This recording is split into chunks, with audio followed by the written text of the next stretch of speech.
Praise be to Jesus Christ, and welcome to Catholic Forum. I'm your guest host, Alan Dunstan. We want to thank you for being with us today.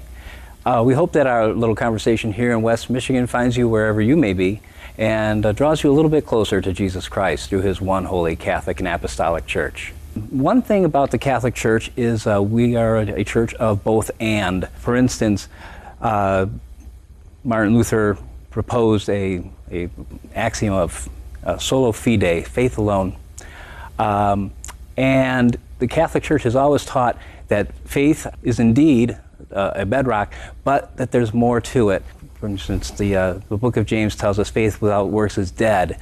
And we're going to be talking a little bit with a gentleman who has experienced a life where his passion, his faith has really fed into service in some remarkable ways. So we want to share that with you, and we want to thank Ted Allen for joining us today. Thank you very much, Alan. I'm glad to be here at the television studio to talk about my faith journey. Well, thanks for being with us. Yours is a very interesting journey. We're going to set the stage a little bit because you've had almost a series of close calls, I guess we'll call them, as you were growing up.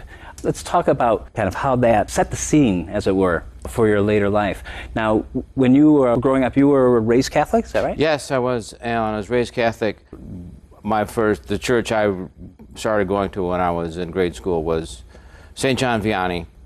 And then from there I went to St. Mary Magdalene. We had moved from Kentwood, into Kentwood, and so we had moved closer to, at that time, going to St. Mary Magdalene. And then after St. Mary Magdalene, Kathy and I, when we got married, are now members of St. Jude Church. Okay. So we're going to take a step back a bit in time, because before you came to St. John Vianney, you were born in Florida. Correct? Yes, I was born in Pensacola, Florida, actually closer to Panama City, Florida. And I remember in my kindergarten year, I had flunked kindergarten because I had missed so many days. And when you move from a tropical climate to a cold climate as Michigan, my blood was too thin and I couldn't take the climate change. And that following winter when we moved in Michigan, I came down with measles, mumps, pneumonia, chicken pox. I had it all. And I had missed a considerable amount of school, and so I flunked kindergarten. And that's something that I had a real hard time carrying because I thought I was I was not a very smart kid. So when the whole class goes ahead of you, you stay in kindergarten. That haunted me my whole life. But that's another story. Right. But the sickness was such that I had become quite ill, and at that time I had quite a fever for quite a while. But I broke the fever. But my mom remembers me telling her that she thought I was going to die. But at that time I told her I'm not going to die. I'm going to be fine. But at that moment, I don't remember saying that, but my mom does, and I'd recovered fully from that childhood illness. And that was actually the first one. It was a series of dots, if you will, and that was actually the first dot that I was too small to connect. Right, sure. And my faith journey actually continued to the next step, and it was a childhood experience. And when we lived in Kentwood, there was a pool by our house. And my friends were telling me to jump in the deep end. It was a hot summer day. We were sitting outside the pool, and they were all telling me you could jump in the pool, jump in the deep end. They were trying to tease me and see if I had the courage to jump in the pool in the deep end. And I thought I could swim, so I jumped in the deep end. And off the diving board, and as it turned out, I could not swim, and I went straight to the bottom of the pool. And as standing in the bottom of the pool, I could see the bubbles from the drain coming up, and I was starting to gasp for air, and this is just a matter of seconds. And I thought for a moment, I think I might drown. But then the hook from the lifeguard come through the water, it was a metal silver hook. I just grabbed onto the hook, And the lifeguard simply pulled me out of the pool, and lo and behold, I walked away from that one. But again, there's the dot that I didn't connect because I wasn't actually playing connect the dots at that time. Sure. And life went on. Then in the high school, my senior year, my friends and I, on spring break, it was on a dark night during spring break in April, we had gotten a Camaro and we had done some drinking and we were drunk. And I was in the back seat, my friend was driving. And we had crashed his Camaro into trees. We were going probably 75 to 80 miles an hour, and my friend passed off the wheel and went into the set of trees. And I was in the back seat of the car, and the two people in the front seat, the passengers went through the windshield, and the driver was crushed in the car, and the steering wheel crushed his face, and he was leaning up against a tree. Quickly, I wasn't even thinking, but I got out of the car, kicked the door open, and took the passenger out of the car and put him on the ground, put my coat over him, and I actually thought that individual had died. Then I, at that moment, ran down the road, found help. Then there was a person in the car that actually, at that time, they had CB radios, and there was no cell phones. Right. So right, just the CB radio, and the person in the CB radio called. Then we drove to the wreck, and the lady in the pickup truck said to me, "Where do you live?" And I said, "I live in Grand Rapids." And she says, "Well, how'd you get here?" And I said, "I was in the back seat of that car." She looked at me, "How did you live through that? It looks like everybody's dead." And I said, "I walked away."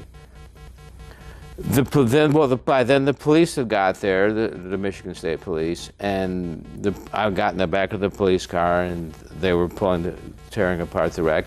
And the policeman got in the car with me and said, "You are very lucky to live through this wreck. And unfortunately, you saved 2 lives, but you walked away unharmed." He goes, "That's unbelievable." That's another dot in my life that I did not connect.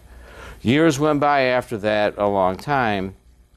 And in the meantime, I started giving blood when I was in junior college.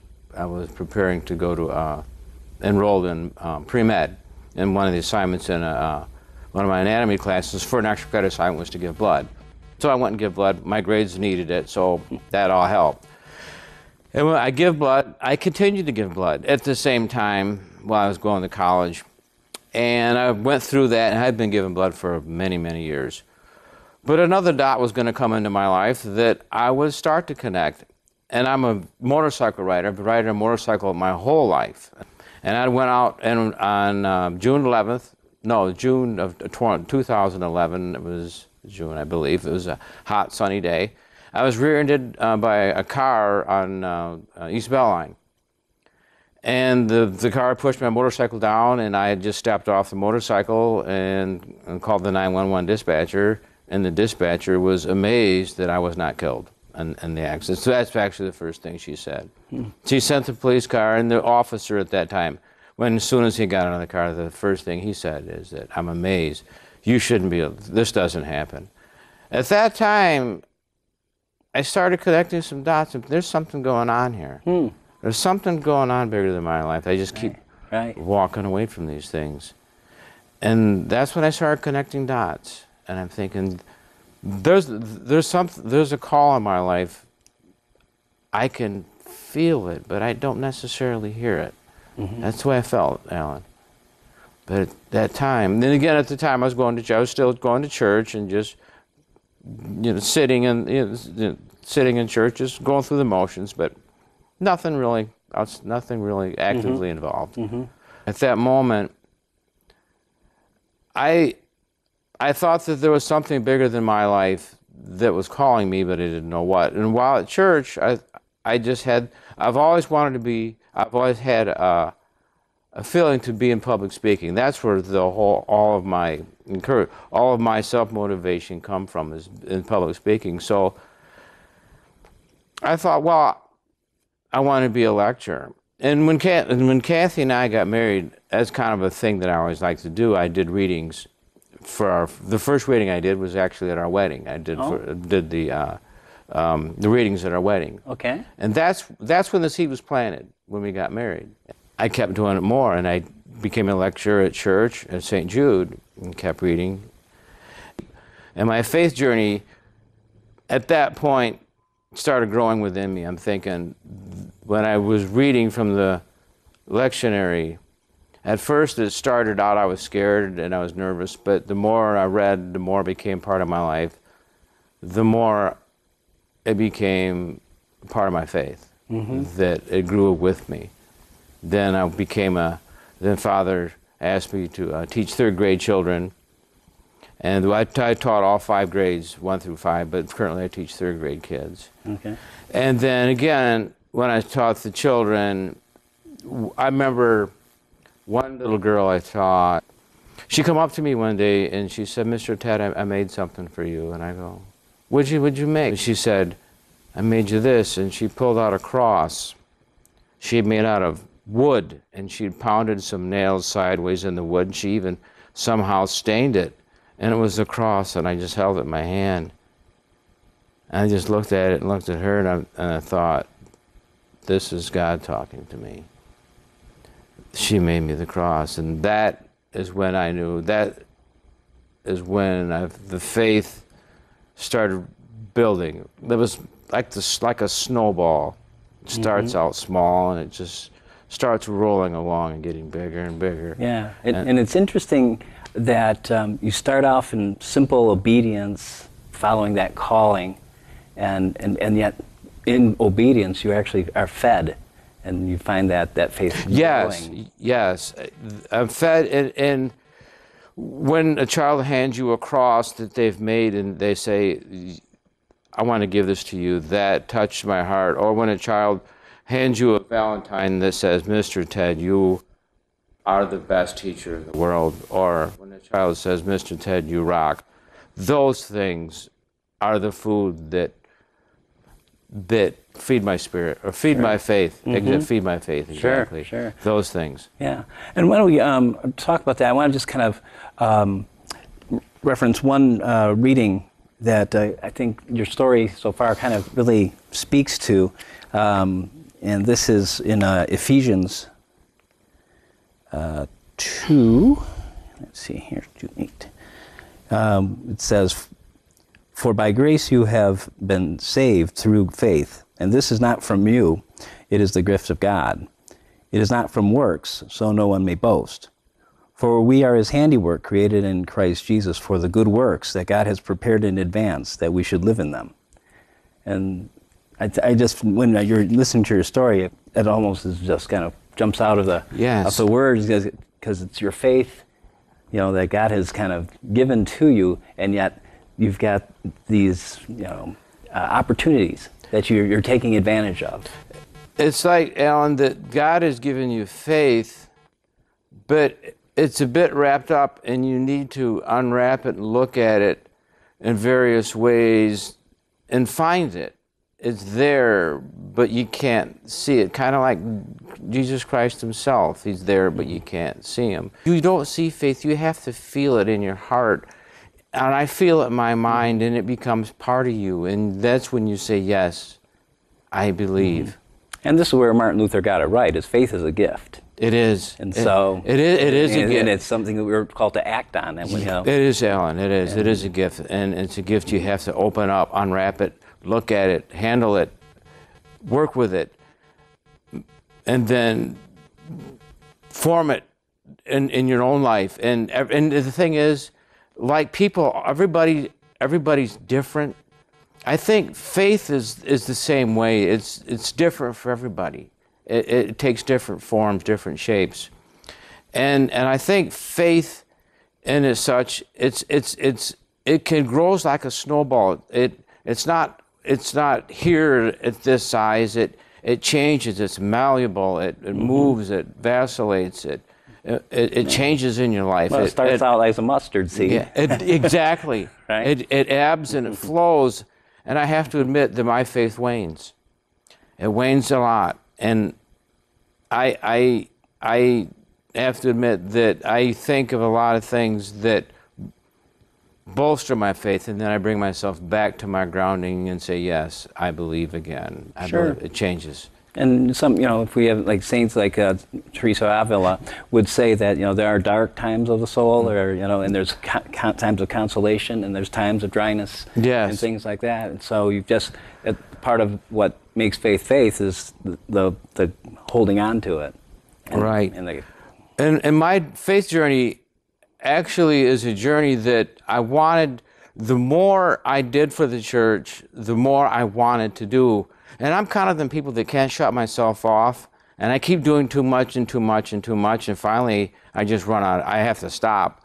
But I scale myself back. But the faith that really set my life in motion, Alan, was the jail ministry. Okay. The jail ministry is the ministry that really solidified my faith and forced me to study my life and really look at my life. And it took me out of the church into a different area that was foreign to me, and it tested my faith. And then when my faith was tested, and then my faith was actually strengthened by the things that happened in the jail, that's when I said, yes, this is real. I believe even more now. I actually went into the jail lukewarm, not quite. I was a believer, and as a teacher, sometimes I know teachers out there, when you teach, you go through the litany, it's all rote, and you just go through a script, and it becomes easy, and you just do it automatically. And that's what I did. But the part that changed is when you get the feedback from the people that you deliver your service to, and they tell you, yes, you have helped me change my life. That is the faith. Now tell us a little bit how you got into that, because that's kind of an interesting... That ministry was a ministry that I didn't actually want to do. A man at church, Brian, because I had been lecturing at St. Jude for many years, he had always asked me to join the jail ministry. And I told him, I said, Brian, I'm already teaching. I'm a lecturer. I'm on the parish council. I've done that. And I said, I'm really busy. He said, no.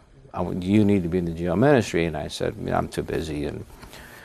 And he was persistent. He would not back down. And he kept coming at me, So I said, Brian, I told him one day, I said, Brian, if I just go to the meeting downtown at the Cathedral Square, will you just not ask me no more about this, and then we'll move on? He goes, I'll be quiet if you do it. So I said, okay, I'll go to the meeting. And then at the meeting, I sat there and I heard the stories about the jail and the need in the jail. And this started to plant a seed, but I didn't know it. At the end of the meeting, there was paperwork I had to fill out. And then Jude went to everybody and asked for a commitment. We need a commitment right now.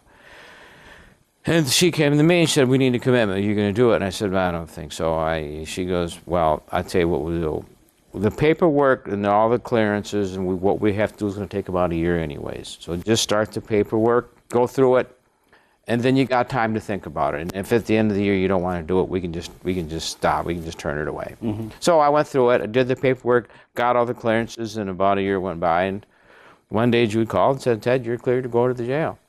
I said, I am. She goes, yep, you went. So let's go. I said, well, I don't, just go. Just please go. Okay, fine. And I said, I probably won't like it. I'll do it.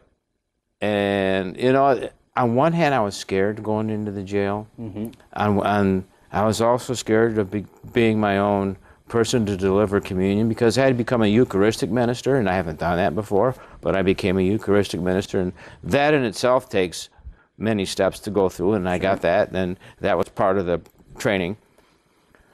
So all that was foreign to me, and I was nervous, I was scared, but I said, okay, fine, I'll try it. And the first time I went to the jail, the very first time, and I delivered a service, and then I realized from what the men in jail told me that I had changed their life and helped them start a new direction, that is what really made my faith solidify into what it is now. That's I do believe. And I tell the men in my service, this service is not going to be like going to church. I'm a teacher, and I'm going to put you to work. I'm going to give all you men assignments. And I'm going to go around each person. I want your name. I'm going to give you an assignment, and we're going to read, and we're all going to participate. And this is going to be different. I'm not going to sit here and be one way telling you what I think. I want to know what you think. And when you start talking that way, the barriers break down, and men, they open up and they start to talk about their faith. Mm-hmm. And that's what really feeds my faith. Right. That's when you get the food, the feeding of faith. Mm-hmm. That yes, this is true. I believe. And that's where I start. I believe in the definition of faith is believing without proof. And that's where I start. And then I want to bring, when we get to there, I want to bring a foundation of reality to them. And I always ask, when I'm teaching, I always ask offhanded questions to catch people off guard. They're all going, the lights go on. The lights go on.